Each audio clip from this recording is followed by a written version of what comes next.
Bom, salve, salve, salve, salve, salve, salve, salve, salve, salve, salve, salve, salve, salve. Os seguiados da Terra. Bom, hoje nós vamos falar especialmente aí para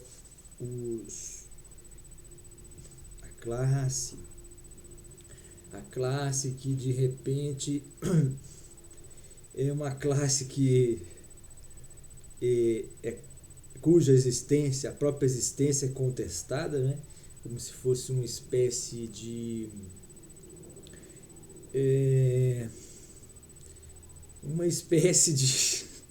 de nem sei dizer o que, mas o fato é que o povo, ninguém fala ninguém sabe quem é o povo. Ninguém sabe quem é o povo. O povo é o outro. Né? Quer dizer, o povo, na verdade, que fala que é o povo mesmo é muito pequeno, a gente não conhece eles, são os miseráveis. Esse sabe que é povo. Né? Agora, quando você pergunta quem você está lutando pelo quê? Quem é você? Né? Qual é a sua circunstância? Olha, eu sou o povo, né? Eu sou o povo. Quer dizer, o povo, né? Ninguém sabe, ninguém viu. O povo ninguém sabe, ninguém viu. Né? Agora, nós vamos tentar falar hoje para o povo. Nós temos percebido essa doutrina, ela é uma revolução do povo. Ela não pode descuidar do povo. Então é para o povo que o Sergiano agora fala. O povo fala para o Sergiano. E o Sergiano fala para o povo. Quer dizer, como é que o povo fala para o Sergiano? Olha, através de um representante. Né? Quem é esse representante? O Sr. Igor foi chamado lá, ninguém sabe por que ele foi lá. Ninguém explica isso. Agora, será que ele se tornou um representante? O bucólico filósofo do Brasil? Será que ele se tornou um filósofo internacionalmente reconhecido? Bom, isso aí são evidências que surgem, né, que apontam para uma resposta positiva nesse sentido. Dada a grandeza da doutrina, a completude dela, né, a coerência dela, o rigor técnico que ela tem em todos os aspectos, né, cuidados com todos os elementos da filosofia, né, a cosmologia, a ontologia, a epistemologia, sem descuidar da dogmática jurídica da nação e do planeta, porque também é tratado, é cuidado disso daí, é considerado essa vertente, sem descuidar da tradição e da cultura desse povo que marca profundamente estes seres. E aí você contempla também, verifica o que é que está no cotidiano, o que está no cotidiano. Ora, não são as relações de trabalho, as relações de consumo, as relações dentro desse linguajar técnico próprias de um sistema denominado capitalista. Vejam bem, vamos falar na linguagem dos pobres, que é para eles. Não os pobres miseráveis, porque esses não estão assistindo nada disso, meu Deus do céu. Mas vamos falar para aqueles pobres que têm vontade de entender, vontade de se manifestar, vontade louca de ser ouvido e respeitado, né? Ter a sua vontade, considerada a expressão da sua vontade. Bom, o que eu estou dizendo para eles, para vocês? Vou começar a falar para o povo agora. Agora começa o discurso para o povo.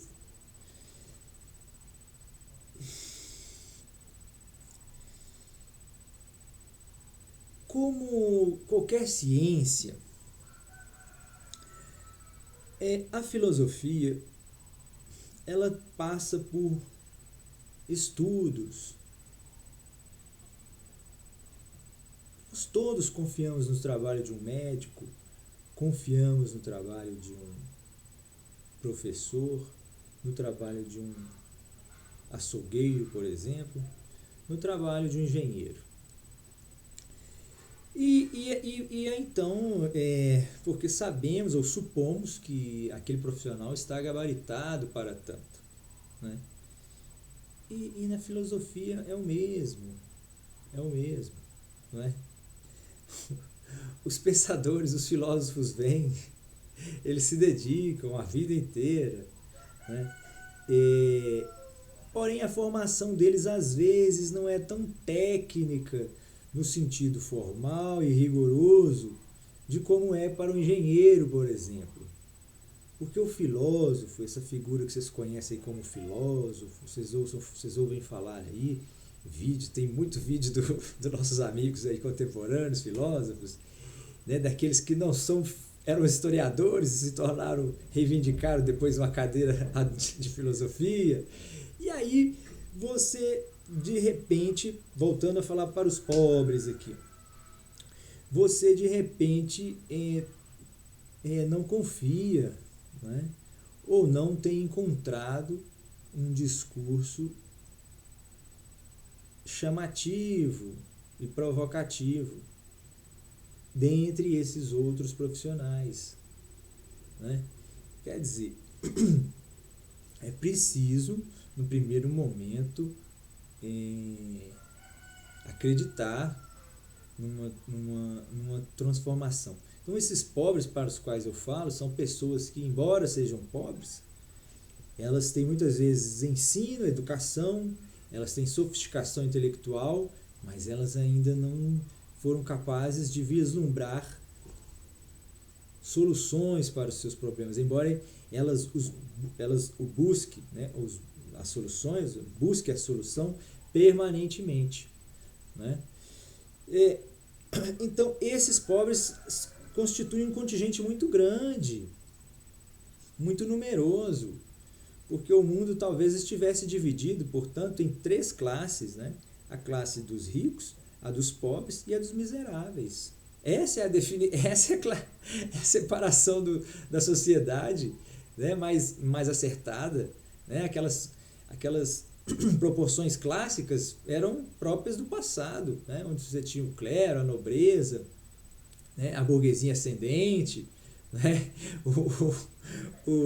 Enfim, os comerciantes, né? E por fim aqueles, né, que eram apenas a plebe, né? O povo. Né? Então,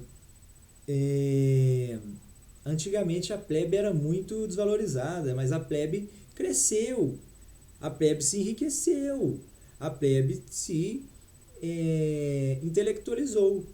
Né? Isso é um fenômeno do mundo que também nossos colegas não estão lembrando de falar. Né? Mas tudo bem. O que a gente sente falta mesmo, e que talvez é você aí que é pobre e que ainda não conseguiu encontrar uma solução política, né? Porque eu tenho certeza que você está atrás dela, há muito você tá ávido por, você busca ela, você às vezes tem aí 40, 45 anos. Pô, daqui a pouco eu vou falar para os jovens, tá? Mas essa turma dos 45, dos 50, até de 60 anos, o cara que já tem aí alguns imóveis, tem uma família, tem filhos, né? Mas a vida dele, ele sabe que vai ser daqui para frente aquilo ali, né? Que ele não quer muito mais coisas, não. Mas não sai da cabeça dele a vontade permanente de entender-se, né, como ser político, entender, portanto, a política da coletividade. nós vamos fazer o seguinte, eu vou fazer uma pequena pausinha para pegar uma aguinha, que hoje meu cálice está vazio, eu vou enchê-lo e volto em seguida. Grande abraço aí dos Serguianos da Terra. Bom,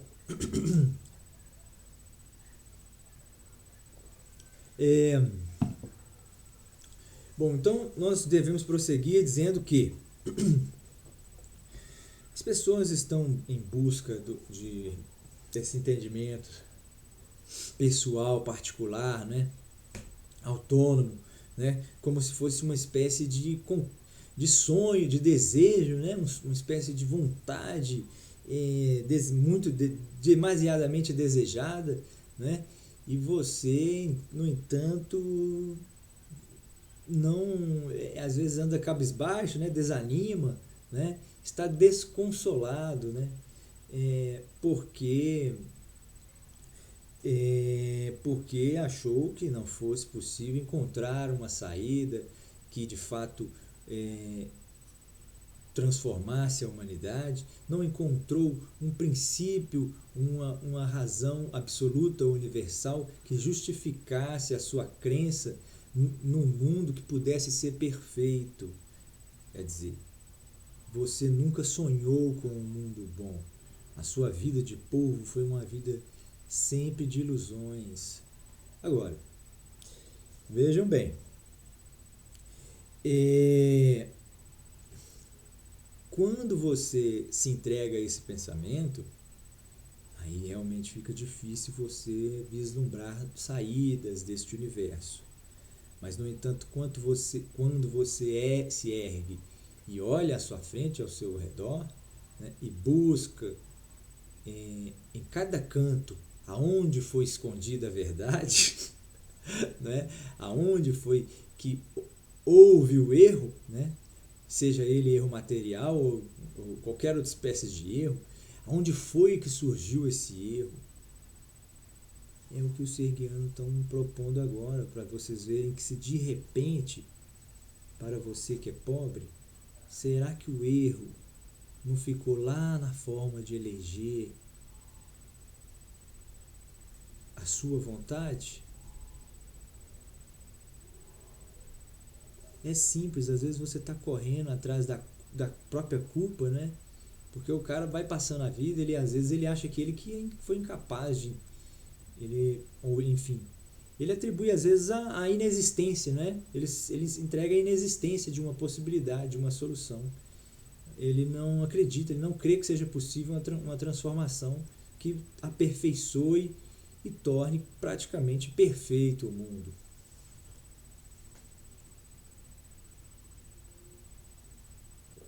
Mas o filósofo não estão cuidando dessa autoajuda aí corporal e psíquica, que é espiritual, que é filosófica, que é fundamental para a vida dos seres.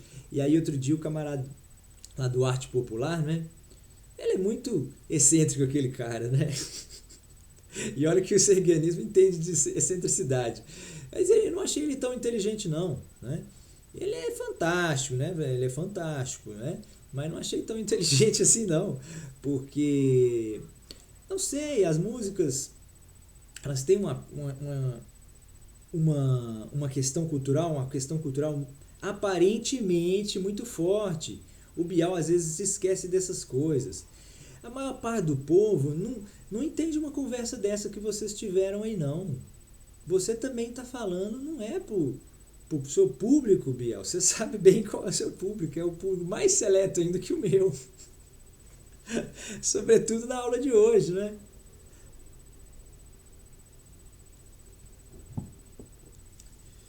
Então, você veja bem. Às vezes, vamos voltar para o povo. Às vezes você, povo, se sente mal consigo mesmo porque acha que foi incapaz, foi impotente, falhou, né? Porque poderia ter se doado mais ou se empenhado mais, né? Poderia ter lutado ou batalhado mais, acreditado mais, enfim. Mas aí se você às vezes se dá conta de que de repente quem está tapando o sol é uma outra é uma outra pessoa, é um outro. Aí você vai falar, mas não vamos colocar a culpa no outro, não. Não vamos fazer isso, não, né? É vitimização. Ora, então quer dizer que. Ai, meu Deus do céu, só um segundo. A vítima é o povo mesmo, ele está falando, olha, quem está saindo de vítima nessa história sou eu, né? E aí eles estão dizendo que isso é vergonhoso, né? Quer dizer, olha, de que modo então o povo deve declarar a sua vontade? A única forma de declaração que os outros entendem é a guerra e a revolta, né? Agora, vai ficar provado para esses homens da elite que o povo mudou quando ela mudar o seu jeito e a sua forma de reivindicação. Surpreendê-los não com violência, mas com descendência, com respeito, né? E expondo o diálogo, abrindo o diálogo, né? No mesmo nível, no mesmo patamar. Entende?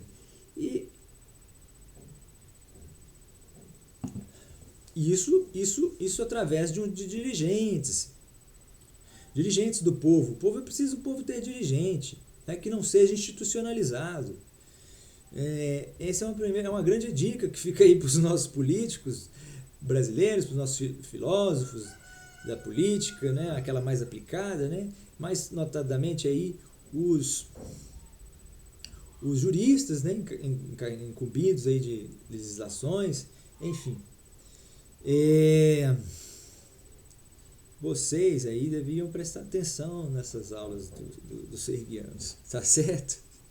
Porque o conteúdo do serguianismo é todo voltado para vocês. Vocês que são aí os construtores do tecido social.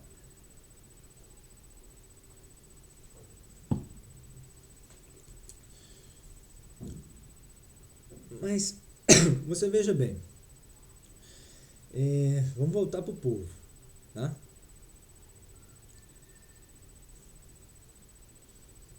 Outro dia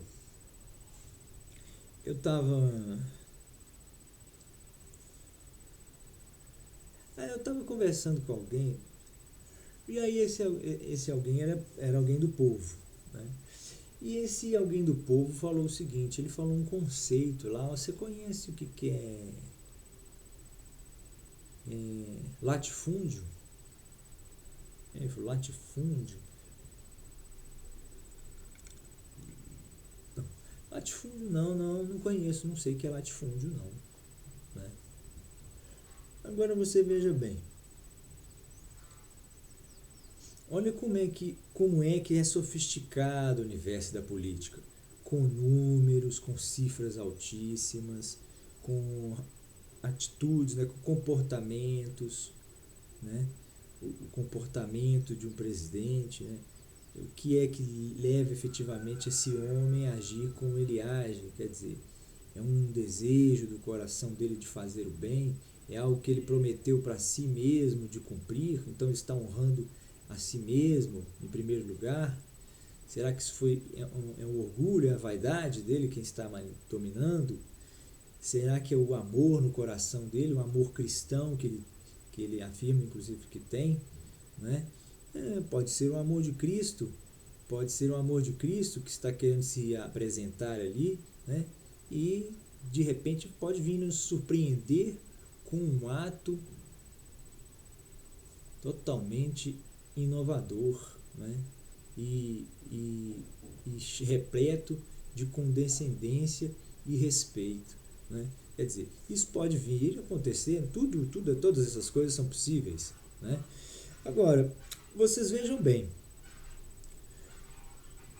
os pobres, né, não conseguem entender toda essa sofisticação, todo esse acervo de sentimentos e de conceitos e metáforas e metafísicas e etc, etc.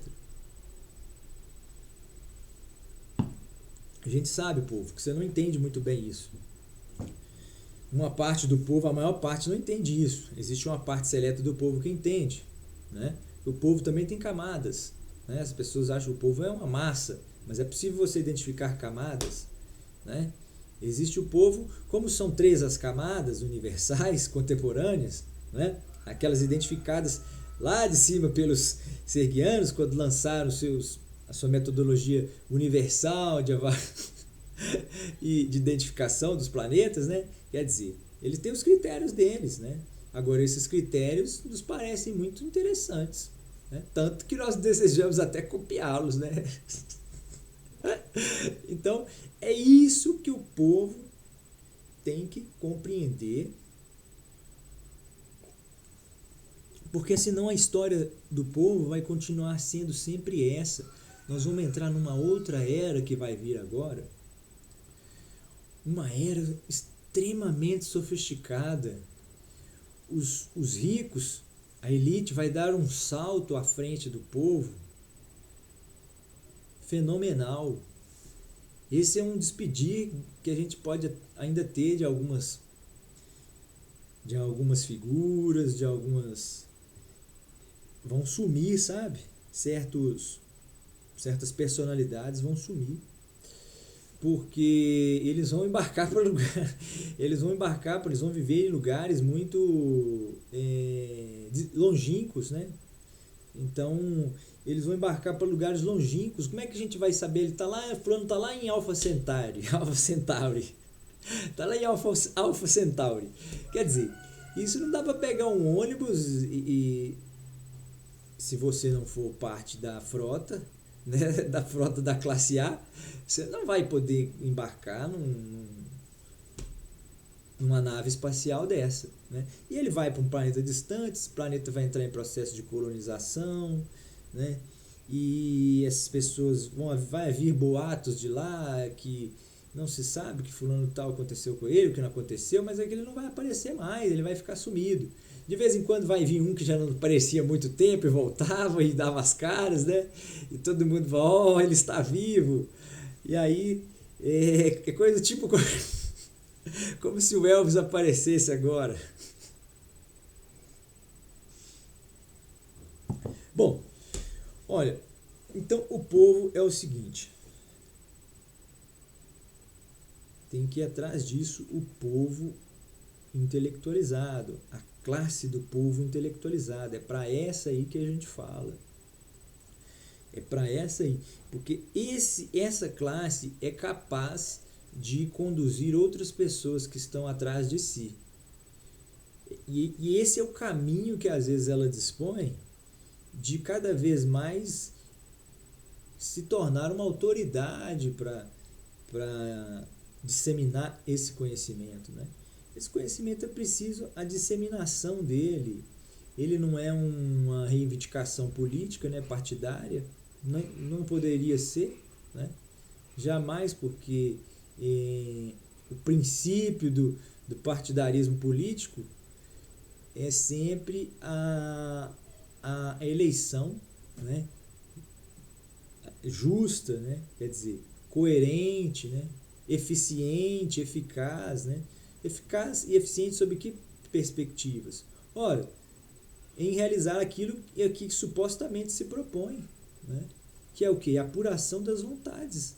Não é isso que falam da democracia? E aí os caras me dão dois nominhos para eu escolher, meu Deus.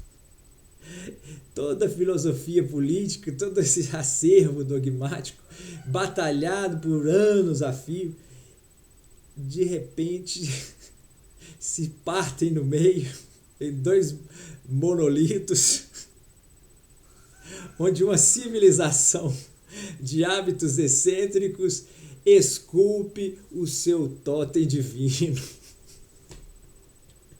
E eu tenho que rabiscar um deles, marcando neles ali a minha energia e a minha crença, né? Quer dizer, devotando em última análise a minha própria vida. Ora, é claro que não, povo. Não sejam idiotas, povo. O Cortella falou outro dia, ele falou, O outro professor também ensinou que é o idiota, né?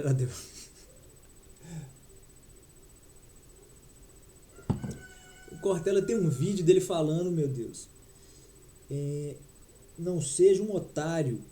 Eu não sei, eu fiquei com medo dele estar falando que era pra mim, mas não era, ele não ia cometer essa indelicadeza, não.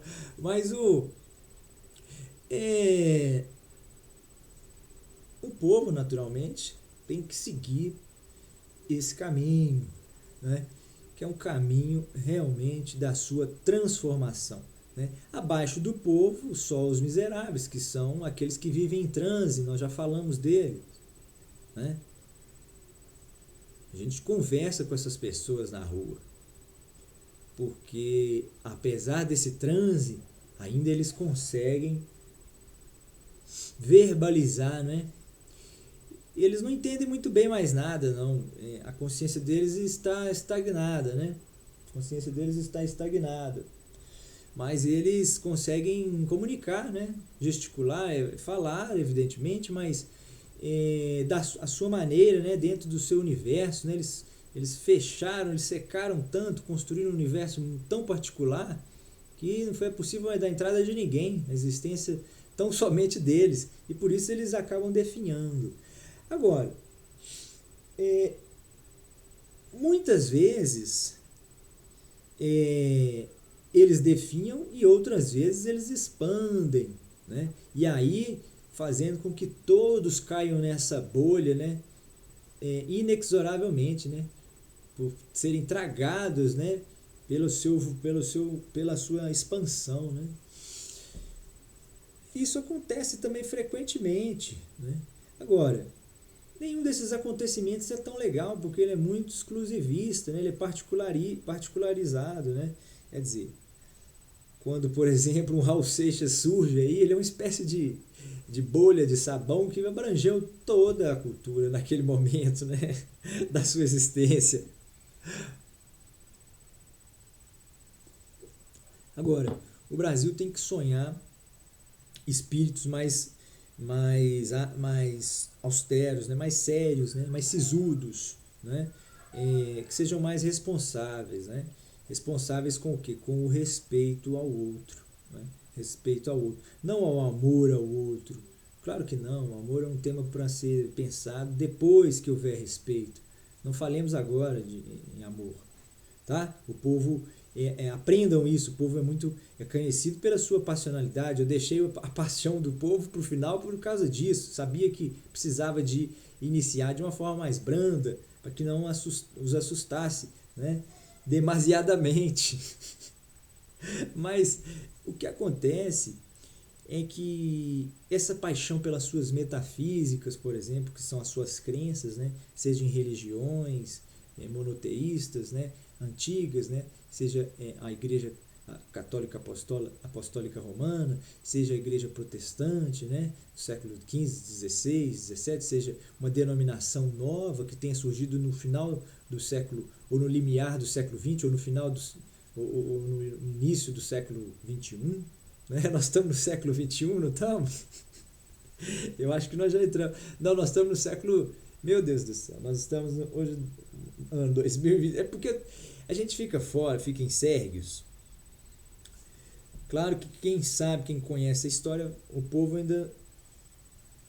O povo, para explicar para o povo o que é essa metáfora aí. O que é metáfora, povo? São fábulas. Fábulas. Metáfora é uma fábula. Metáfora é uma fábula. Tá certo, povo? Então, as fábulas e as metáforas, elas trazem um acervo de conhecimentos. Essas fábulas e essas metáforas trazem um acervo de informações sociais. Essas informações sociais, na verdade, são revestidas, cada uma com um sabor diferente, né? Porém, o que importa não é o sabor. O que importa não é o sabor, não são os sabores. o que importa eu fui tentar construir uma metáfora aqui muito sem graça, né? Deixa eu reformular, povo. Falar pro povo é difícil. Falar pro povo é muito difícil.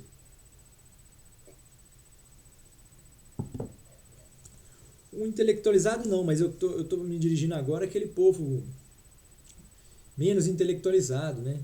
Eu tenho que simplificar para eles. Não vai dar assim. Olha, vamos tentar o seguinte. Vamos onde fere, né, a paixão no povo. O povo geralmente, ou via de regra, é aquele da classe menos abastada, aquele da classe humilde, né? Eu não sei por que usam humilde para falar do que é pobre, né? Porque humildade, não sei se tem a ver com pobreza, mas enfim, a gente no Brasil aqui a gente usa humildade para se referir à pobreza econômica também, né? E aí, mas aquele que está lá humilde, né? Ou economicamente desfavorecido, ele ele sente a falta das coisas, ele sente a falta de ter as coisas, de poder fazer as coisas. Mas o que o angustia mais, né? O que o angustia mais é o fato de não ser ouvido ou escutado, né? É o fato de não poder apresentar, né?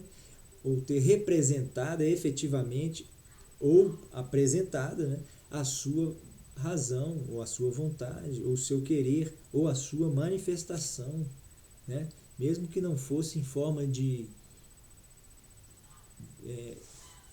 que fosse em forma de uma pergunta, né? Quer dizer, porque eu acho que o ser humano tem perguntas, sim. As pessoas têm perguntas, né? Então você que está vendo aí agora o vídeo, claro, você tem perguntas, você tem muitas coisas aí que não entendeu, né? E eu não estou falando da aula, não. Estou falando da sua vida, né? Você sabe que passou por momentos aí diversos durante a sua vida, né? E em cada um desses momentos você né, foi gerada em você uma dúvida, né? Uma grande questão, né? Que você não deu importância às vezes, que esqueceu rapidamente, ou que vem carregando com você, né? De forma inseparável, né? E, e enfim. Então, o povo esse essa classe, né, segregada, né, quer dizer, há características que permitem essa segregação, né, que é apenas didática e intelectual. A vivência é mais ou menos a mesma, né? Você vê que às vezes, por exemplo, existe um fenômeno que é muito curioso. Aquele que está nas camadas intermediárias do povo, ele às vezes ele passa a vida sem conhecer. Ele não conhece nem a miséria, né? E ele também não conhece nem o luxo. Mas não é o luxo da riqueza, não. É a miséria e o luxo dentro da própria pobreza. Ou seja, o sujeito não entra, passa a vida sem entrar dentro de uma favela, ou sem entrar dentro de uma mansão. Quer dizer, bom, você vê que no Sudeste a população do Sudeste é muito extensa, né? A maior população do país está em São Paulo, né? Salvo engano. E o Sudeste tem essa característica aí marcante, né? Dessa predominância aí da vida urbana, né? Em face da rural. Quer dizer, em outros estados, talvez a distinção a diferença não seja tão grande, né? Mas, ou talvez, bom, enfim, o que a gente está pensando é o seguinte: como é que o povo pode se organizar para de fato encontrar uma solução para os seus problemas? Porque senão é o que nós temos falado, vai vir uma nova geração, né? Essa geração vai vir com uma tecnologia muito desenvolvida e eles vão se tornar ainda mais reservados. Eles vão viver de formas muito diferentes das nossas, né? Eu, como bucólico filósofo, né, eu diria isso. Então, se você trabalha desde já na conscientização cada vez mais ampla no povo, você, mesmo que não alcance aquelas classes mais rebaixadas, intelectualmente falando, não materialmente nem moralmente, estou dizendo intelectualmente, você consegue já uma representatividade maior e uma intervenção maior em face lá dos dirigentes, das elites, tá certo? Você consegue estabelecer uma comunicação ao invés de, né, no passado, o que faziam os líderes, os líderes populares, né, os líderes do povo? Eles incendiavam, né, os castelos, né? Eles faziam a revolução, né? Eles explodiam, né, os castelos, eles planejavam motins, ataques, enfim, revoltas.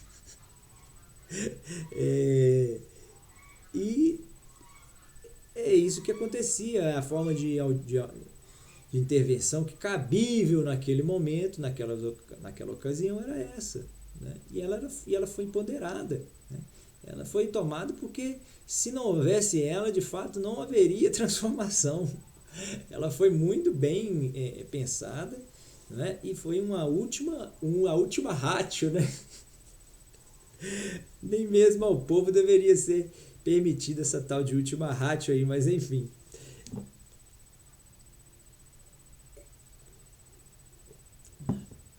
Essa coisa de colocar a última ratio é complicada, porque quem é que vai, afinal de contas, ter o condão, né?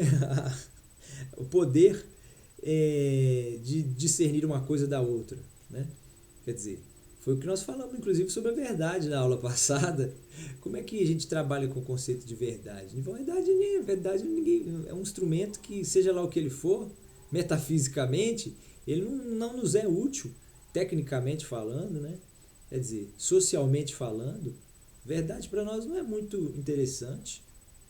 Ela tem que ser respeitada, é um conceito importante, né, que pode unir, pode ser decisivo no arranjo das sociedades, mas no segundo momento há princípios mais fortes, mais fundamentais, mais fundantes, né, do que a verdade. Só que eles são mais sofisticados para os olhos dos terráqueos, né?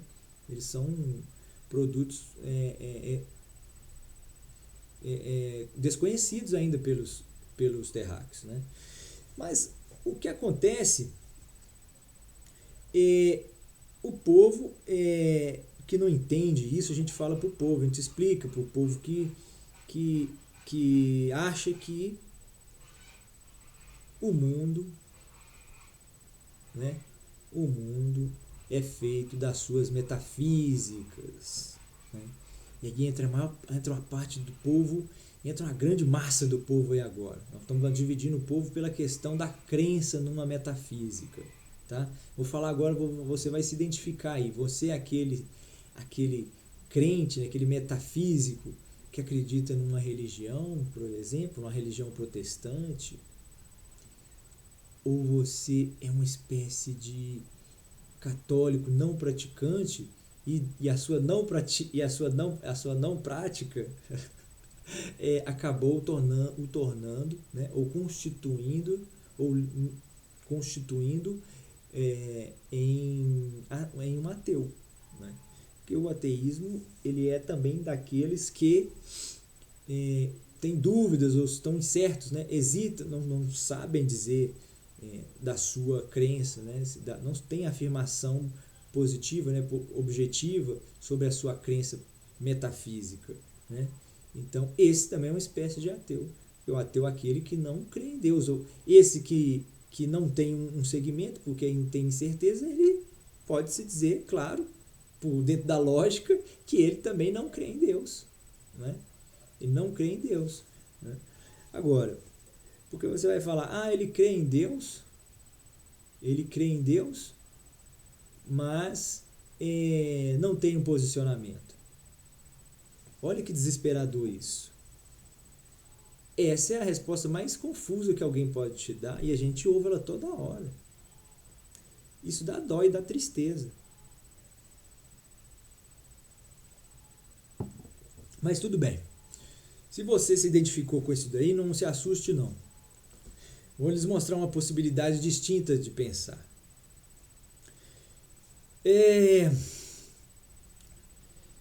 Se todas as metafísicas, todas elas estão chocando entre si e se aniquilando mutuamente, ou seja, elas chocam entre si, elas batem, elas colidem o tempo todo.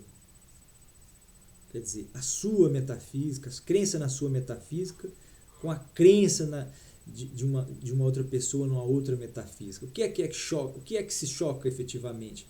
É você que acaba se chocando com a outra pessoa. Né? Porque as metafísicas, elas induzem vocês a esse choque. As metafísicas induzem vocês a esses choques. Olha como vocês estão se deixando guiar, né, por essas ondas eletromagnéticas aí. Quer dizer, é preciso refletir sobre isso. Então, você, por exemplo, que é pobre, né, você pode achar que o mundo não tem solução. Né? Nós falamos disso. Vamos reconstruir todo o pensamento. Né? A gente tem que ir repetindo, porque o povo entende assim, né? Através de repetição.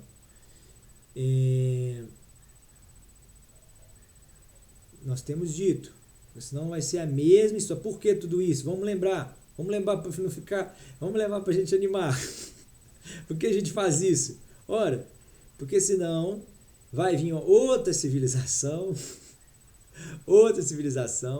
e vai fazer a mesmíssima coisa que fez, vai fazer com nossos filhos a mesmíssima coisa que fizeram com nós.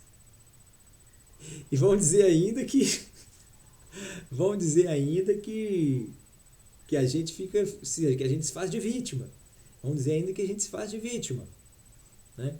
Como se nós não fôssemos as vítimas efetivamente. Né? Nós não estamos fazendo, não. Isso é a condição efetiva do povo.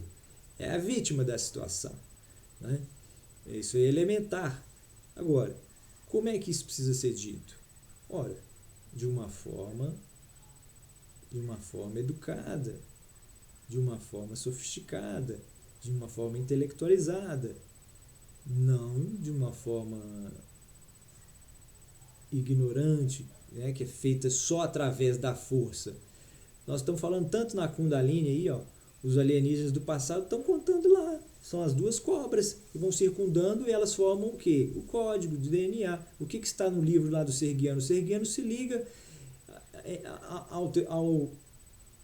aos alienígenas do passado, antes mesmo dos alienígenas do passado sequer vislumbrar porque no tempo, né, os sergianos são mais antigos do que essa concepção, essa descoberta, né, essa possível descoberta dos homens, né? Porque é uma possível descoberta, né? Agora, o povo tem que se preocupar com isso? Tem que respeitar isso? Lógico que não, povo. Lógico que não. Não tem que aceitar isso, não. Agora, isso deve ser contado como um pressuposto de verdade, como algo possível de ser, né? Como coisa provável, presumível, pressuposta de ser? Claro que sim. E aí você faz esse mesmo trabalho com todas as outras metafísicas. sobretudo a que rege a sua vida. Se você é um protestante, por exemplo, você vai pensar, olha, a minha metafísica é a religião. Ora, por quê? Porque eu não posso realmente prová-la, só dentro do meu coração existe a prova. Para ninguém eu serei capaz de provar isso. Para ninguém mais no mundo. E, portanto, não poderias, né, pretender que alguém entendesse, né, o que eu sinto dentro do meu coração. Claro, isso é evidente. Isso é evidente. Às vezes as pessoas acham que isso aí um tipo penal em Sérgios. Não, essas coisas são naturais, isso aí são da vocação dos seres, né, que vão ensinando as suas vocações, né? Quem lê o texto, né, o povo não deve ler o texto. Então vou explicar para vocês. Sérgios é uma metáfora de um planeta que realmente existe, né? E esse planeta, nesse planeta existem seres muito mais antigos, semelhantes a nós, porém mais antigos do que nós, né? Semelhantes, porém mais antigos do que nós. Seres semelhantes, porém mais antigos do que nós, realizam um seminário interestelar. E, sem aparente razão, convidam Sorigo, um bucólico filósofo do Brasil. Ao regressar, ele lhes conta, com a mesma admiração, tudo o que viveu naquele lugar. E aí, quer dizer, ele... Vai nadar? Só um segundo. Então, a gente percebe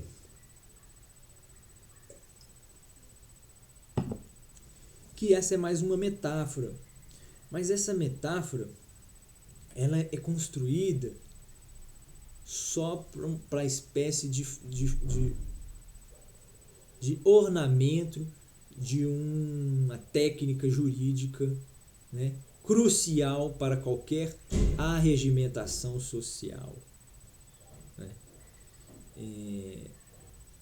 A arregimentação social, quer dizer, é algo realmente extraordinário, né? É formidável. Né? Essa doutrina, portanto, né, essa metáfora sergiana, ela ornamenta, né, e é uma espécie de acolchoamento, né, dessa técnica jurídica. Que técnica jurídica é essa, povo? Para você entender agora, povo, que técnica jurídica é essa? Agora, povo, vai ser dada o ensinamento primordial. Vocês vão poder analisar as coisas mentalmente melhor. Ai, ai.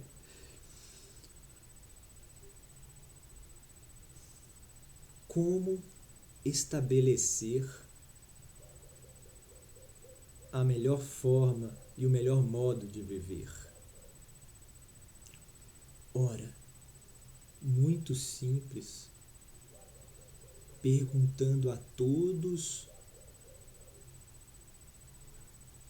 que modos de viver eles desejariam para si caso pudessem sonhar com um mundo perfeito. Então é isso. Tá certo? Você que é do povo aí agora. Imagine que em 2200 haverá um seminário e nesse seminário você vai poder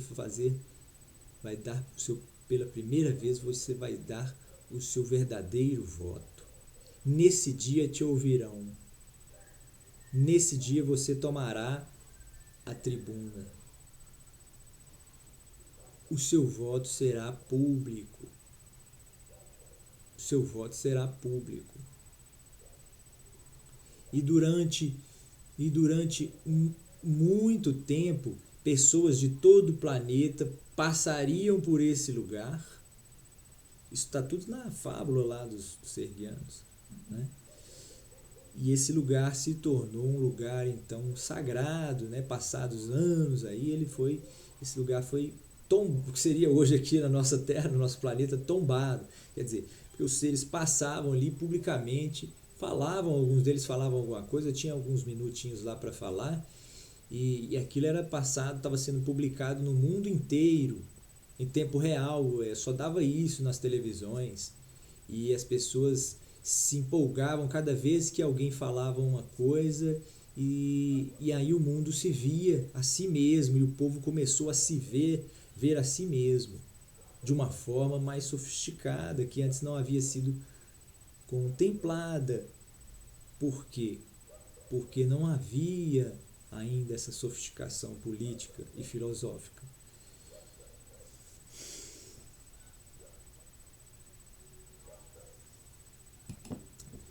Porque se você vai fazer se você está pensando em apurar as vontades, porque você quer buscar o melhor modo de viver, não foi isso que nós falamos?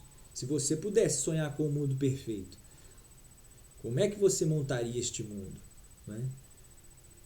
Então,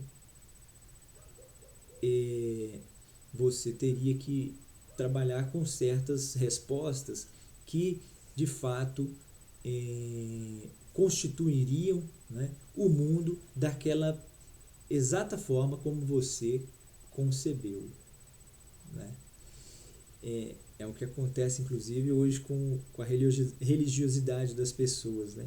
Aqueles ainda que são os não praticantes, eles construíram seus próprios deuses, né? Então lá viveram no seu universo. Aí eles colocam algumas pessoas no mundo dele, né? Que elas têm um vínculo com ele desse criador que você contou para ele como é. E ela aprendeu a partir de você. Então, quer dizer, você que anunciou, você quem foi o anunciador desse Deus aí, que foi você mesmo quem criou.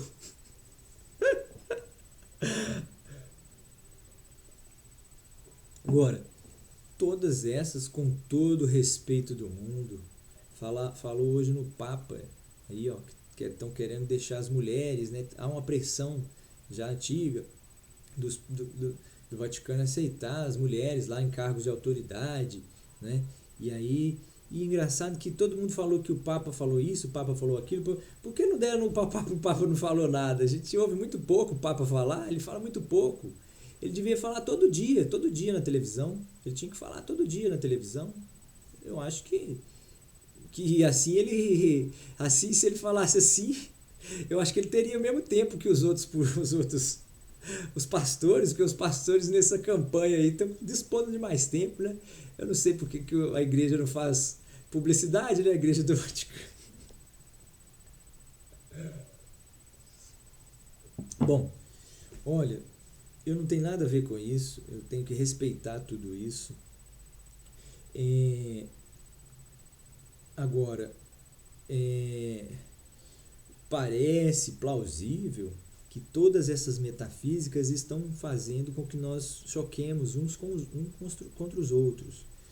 E esse choque vai promovendo a destruição ao invés da construção. Esse choque permanente é sempre destrutor, né? Ele sempre destrói. E você então de repente começa a pensar, né, que essas metafísicas talvez devessem ser relativizadas. O que significa isso para o povo? Você tem que pensar que ela pode ser verdade. Esse é o ceticismo dos serguianos, tá, povo? É você pensar que pode ser verdade, mas você sabe que não tem certeza. Vai ser até útil, eu vou trabalhar com princípios integrantes dela, vou aproveitar isso, não vou aproveitar isso, vou deixar isso, não vou deixar isso suspenso, isso não me interessa, isso me interessa. Seja, eu posso estar falando da religião, das ciências, que tem também uma religião, né? Quais são mais as metafísicas do mundo, né? Os mundos particulares das pessoas aí, que às vezes também são sincretistas, juntam aspectos de diversas doutrinas, né, e formam a sua própria. O sincretismo serguiano ele é assim, só que ele é de um coletivismo, ele faz parte do sincretismo próprio do coletivismo de qualidade. Esse coletivismo, esse senso aí de sincretismo, do mesmo jeito, de colher em todas as fontes, beber em todas as fontes. Porém, sempre com o intuito de depois expandir, dobrá-la, né? Revesti-la com o próprio mundo, né? Revestir com ela o próprio mundo. Quer dizer, isso se ela for... Prestem bem atenção nisso. Se ela for contemplada, né? Se ela for contemplada. Agora, como a gente não sabe se esse é o modo de viver que desejam as pessoas, então o que é preciso fazer é preciso uma votação, né? Um referendo universal. E esse referendo universal é feito como nós falamos. Você, que é o povo, você vai votar.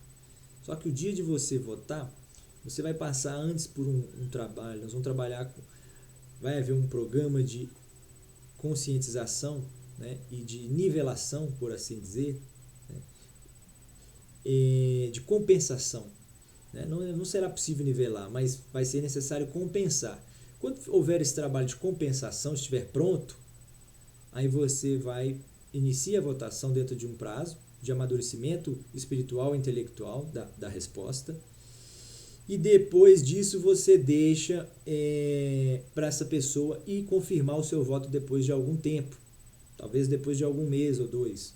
Essa pessoa vai passar por um lugar no mundo, todos os homens do planeta e mulheres que votaram vão passar por esse portal e vão dizer, e essa câmera vai estar posicionada, você vai passar por dentro de um negócio, no conto lá de Sérgios, é um negócio assim, ó, mas tirando aqui, né, como se fosse só os meus dedos aqui, o portal, ó, tá vendo? Só o portal, como se fosse isso, ó, aqui pra vocês verem, ó. Tá vendo? O portal é isso, ó. Isso não é o buraco da minhoca, não. Meu Deus do céu, esses símbolos são perigosos. Olha, todo mundo passou por esse buraco negro. E aí, o que acontece? Por esse portal, na verdade, né? Esse símbolo, esse marco. E ali a imagem dele para o mundo e ele dizendo, olha, eu vou votar nisso, eu quero isso, eu quero viver assim, assado, porque eu acho que é isso e a vida tem que ser isso. Eu acho que tem que ser isso. Porque para mim eu aprendi que eu não sei o quem, eu tenho que ser isso e isso. Né? Agora, a pessoa vai ter que ter consciência. Ora, um mundo onde você quer construir um coletivo, se você está pensando no mundo coletivo, já nos pareceu que essa vontade de criar, de acertar a vida do coletivo, né, é uma história repetida para nós. O povo jamais vai votar nisso de novo. Né? Ele pode votar no mesmo presidente 10 vezes, que pode ter ferrado com ele 20 vezes, mas isso ele não faria jamais. Ele não cometeria esse erro de manifestação da vontade pura, né, mais de uma vez. Ora, agora o povo quer, de fato, ele quer mudança. Ele quer mudança. Porém, ele não sabe como sair dessa situação. Né? Agora, essa situação, ela sai dessa maneira. Quando você exige, quando você passa a lutar, né, num diálogo aberto, franco, com a elite, né, dizendo a ela que reivindicações você tem. E aí você se surpreende, porque a elite está vindo e também está ansiosa por esse acordo. A maior parte da elite, a elite também é segmentada. Só a última camada que não tem segmento. A última camada não tem segmento. Essa é a camada intermediária. Essa é a camada intermediária do mundo em termos de volume. O volume da massa do povo é maior e o volume da nata da elite é menor. E fica no meio aí, portanto, essa classe dos miseráveis, que talvez seja de 20% a 30%, 25% talvez um quarto, né, do mundo, né? Do planeta Terra, no caso aqui, né? Esse aí é um índice que não é legal, né? Um índice intergaláctico que não é legal, né? Esse índice, através desse índice, seres que têm critérios mais sofisticados de salubridade identificam que essa pode ser uma anomalia, né? Uma disfunção inconveniente, porque essa disfunção inconveniente, inclusive, repercute no funcionamento do seu planeta. Tá certo? Olha, nós estamos com 1 minutinho. Vou fazer uma pausinha para encher a aguinha. Tá bom? Grande abraço aí dos servianos. Continuamos aí com o povo, hein? O povo. Depois nós vamos escrever para o povo que gosta de copiar a tabelinha, né? Vamos fazer a tabelinha para o povo e põe lá qual que é a hierarquia, né? Contemporânea da Terra, tá certo?